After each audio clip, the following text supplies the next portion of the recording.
Hello, wonderful students of Holy Family.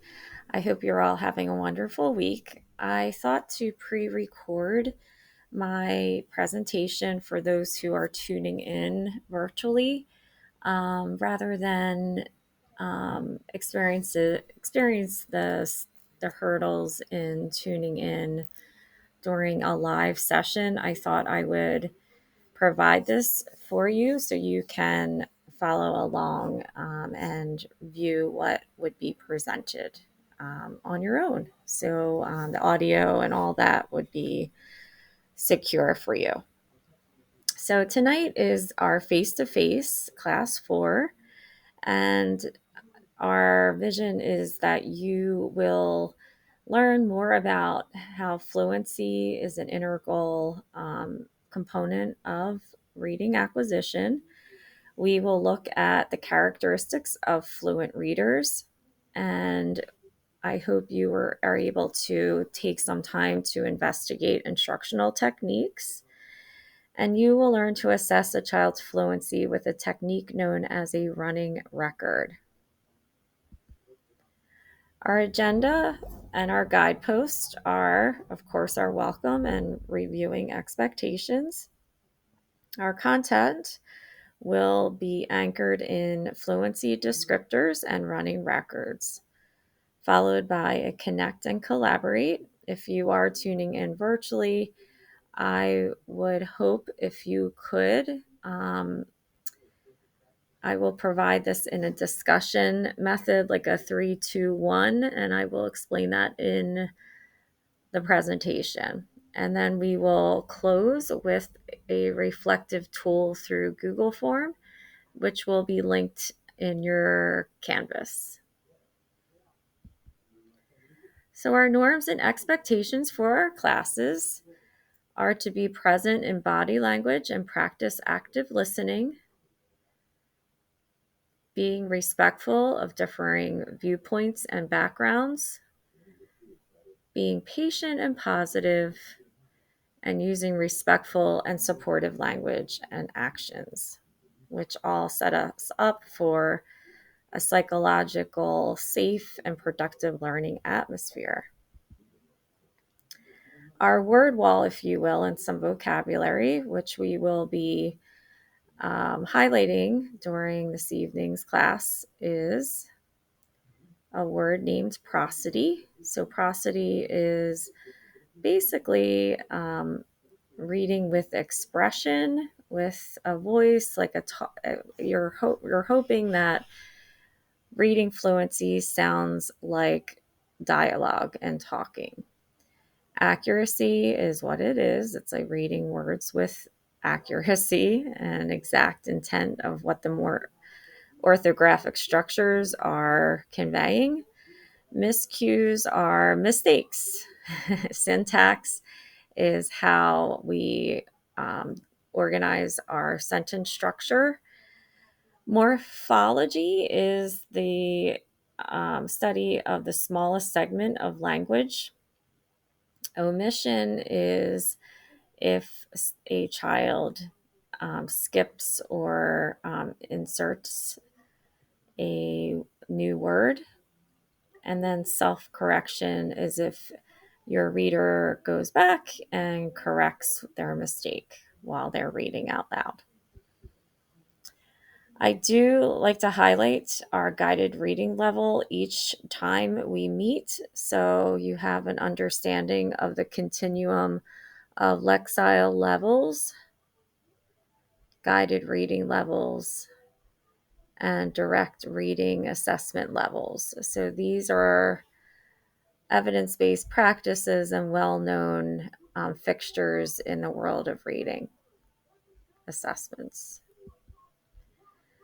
Okay, so we are going to highlight the topic of fluency. And I know you have heard this time after time if you are in the field of education.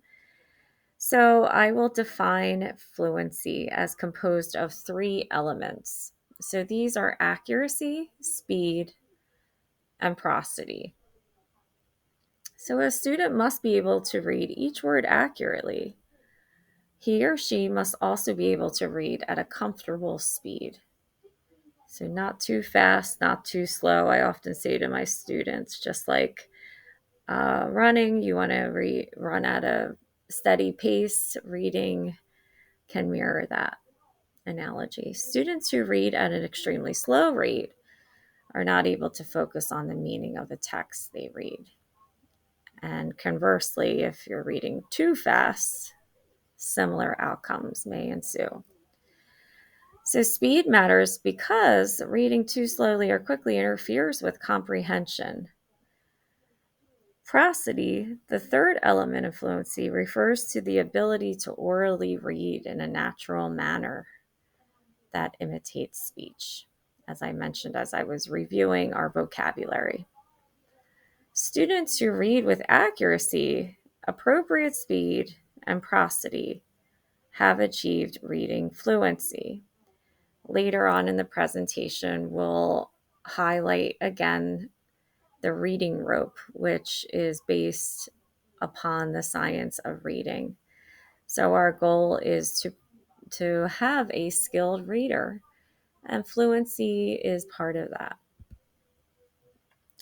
So here is a student-friendly anchor chart describing a fluent reader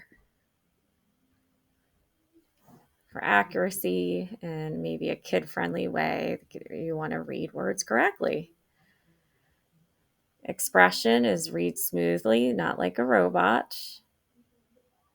I often say like smooth like ice cream. Change your voice to match the punctuation. Read like an actor sharing a story with the audience. I like that descriptor. If you are interested, I have used several techniques around fluency. There are like friendly characters for younger students, and I can share those with you. Pace is reading at a natural speed, not too fast or too slow, so the visuals will see that. Punctuation is changing your voice to match the punctuation. And I like these examples. Change your voice to match the punctuation, and change your voice to match the punctuation. And then your comprehension is, of course, checking for understanding while you're reading.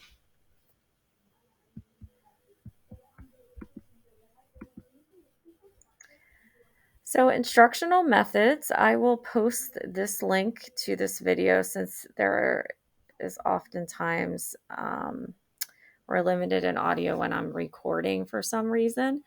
So I'll post this, and this is showing a teacher using a few instructional methods such as echo reading and partner reading to boost fluency. Running records is an instructional technique that assesses our fluency. So as an instructor, you're most likely, okay, well, I'm sitting with little Jackie and she's reading, I could describe it like in a choppy way. Well, running records are a way to collect data around that. A teacher listens to a student one-on-one, and the student reads orally. So a student may have a copy of a book or the passage, and the teacher has the recording form. As the student reads, the teacher uses a combination of symbols and check marks to record the errors a student makes and the rate of reading. Oftentimes, I approach my kids by just saying, just want you to try your best. This is not going to be a report or something that will be used as a grade. It's a way for me, like going to the dentist, like you're having a checkup. It's helping me as your teacher to know what we can work on and grow in as a reader, and even celebrate all of your successes as a reader as well. So the goal is to eliminate any stressors around, and hopefully the student will feel comfortable reading one on one. With that said, I would highly discourage having youngsters like popcorn read or read unwillingly in front of a group or group of students. Um, Oftentimes that hinders confidence. And again, that video I will post on Canvas. Our running records, as I stated, are used, and there are different coding procedures that help analyze and collect the data. This will allow the teacher to target potential areas for intervention or support. I'd like to review some of the different markups for coding procedures while administering a running record. And I also mentioned to my students that, oh, I have to write down so I can remember all of the wonderful reading you did today. So if you don't mind, I'm going to just record so I don't forget. So marks on a running record. So one code, E, is for errors. So while a student's reading, you're looking for any error that a child may substitute a word for another word in the text, omits a word, like in a way just skips a word, inserts a word. As they're reading, they may add a word, has to be told a word, so they're really stuck, and you give them about 5 seconds in time, and then you can tell them the word. I also advise that any proper nouns, such as names of places and people, you will tell them. That should not be a stumbling block to their performance. And then mispronouncing a word. Oftentimes, self correction is when a child realizes that, oops, I made a mistake. And then they go back. Now, this would not count into the final score, but if they self-corrected, it would be marked actually accurate. However, just for data collection purposes and as a diagnostician, you would just make note of that. And actually, it's a great indicator that they're truly reading for meaning. Phonics is when a reader decodes a word. Okay, so if you may hear a reader using like sounding out, or they're reading a word, again, if it's accurate, you would not mark that as a miscue, but you may just note that for data collection purposes and for anecdotal record keeping. And it also would be an indicator like, oh, they haven't quite mastered um, combining the sounds. So maybe we need some work on that to become more fluid. All right, and morphology is the study of morphemes, which are the smallest units of words. And this also is very much stressed in the science of reading, where a reader may use their knowledge of a word and root and the affixes, such as prefixes and suffixes, to determine the meaning of the word. So you're just being in tune about that as the evaluator. And then if you're noticing if your reader is guessing, like maybe your reader says runned rather than ran, this would indicate that the reader is not attending to the graphemes, but rather just trying to make sense as they read. Or if the reader simply does not know the word and they attempt to decode and don't want to decode rather, and is reluctant and they make a guess. So I would like for us to practice, and I'd like to give you an overview of what your form could look like after you like scratch up, mark up a running record, and then if you're inputting it into some type of graphing or table. So you would have your miscue, the word that is incorrect, on your left, a column for self-corrected. Now, this evaluator includes a column for not. Oftentimes, I would not include that, but that is interesting. Um, they're reading like bow. Maybe they're not using the syntactic clues around the word. And the visual error could be just they are not seeing the word. So tablet, table, they're not seeing the full word in its entirety. All right, so these are different coding procedures. I do subscribe to a website named RazKids, and if you're with me in other courses, I believe I shared this with you. But RazKids is often a program that is also provided under readingatozz.com. It is a costly website, but maybe if you're in a district, this may already be purchased through your district. But there are different coding procedures listed here.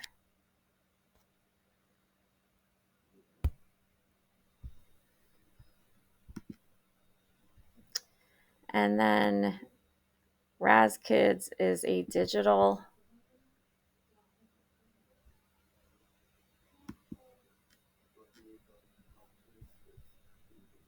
student management system where I can provide intervention and assign different books at a student's level. And it also captures a recording of their reading.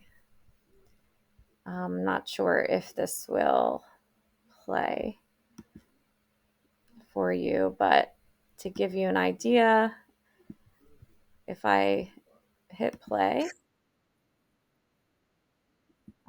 that's not a good idea.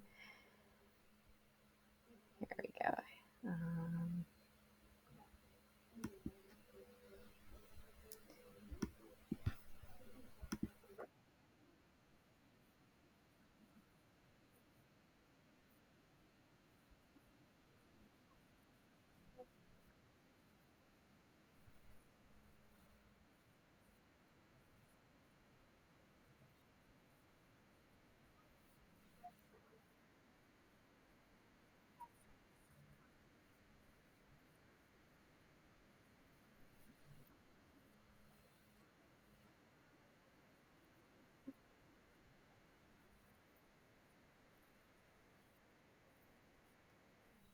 All right, so there was just a repetition,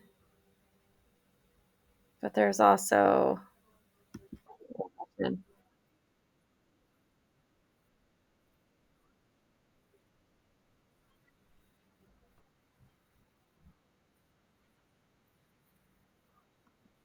okay.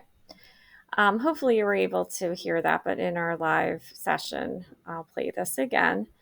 But over here, I like this because it's named a scorecard. And when you click on and code, it will tabulate and curate all the different categories here. And then it will even time the student as well on how long. So you would get a breakdown of words per minute and then words correct per minute. So very interesting data that can be collected through this. It also has a retelling portion. you would listen to, and a quiz portion for comprehension. In a way, I like to say this as a quick and dirty assessment. So it's not that you're really digging in to the why, but just getting data on their reading, and just concise and straightforward data.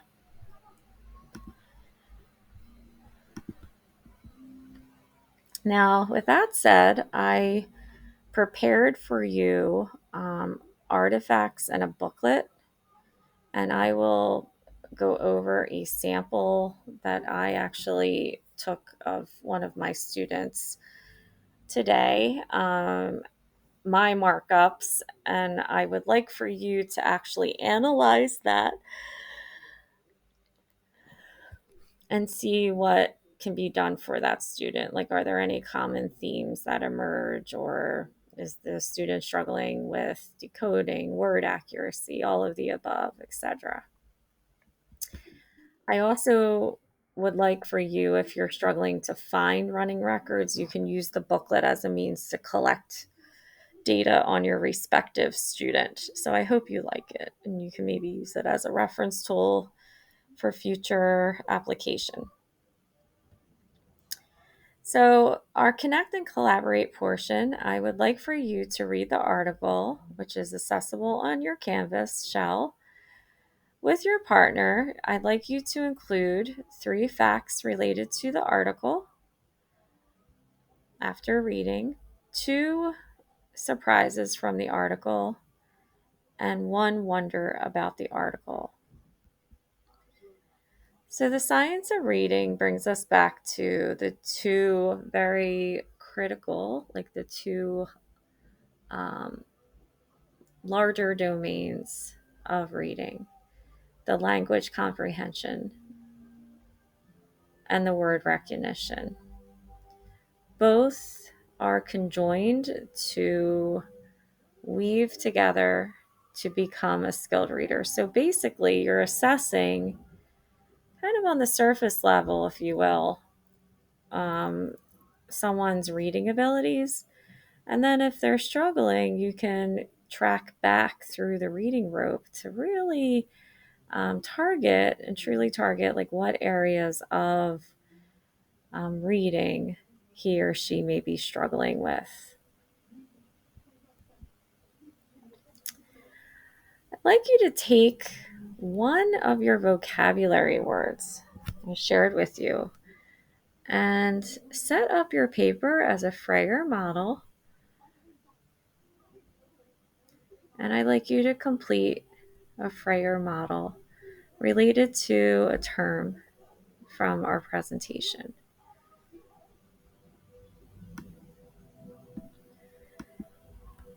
After doing that, I'd like you to check in emotionally how you are, what you would consider yourself in self-rate. And then a Google form will be provided on your Canvas as just, again, a self-rating tool to check your understanding in the areas of learning. So I hope everyone is doing well. Again, I wanted to pre-record my presentation for those who are tuning in virtually. Hope all is well, and see you soon.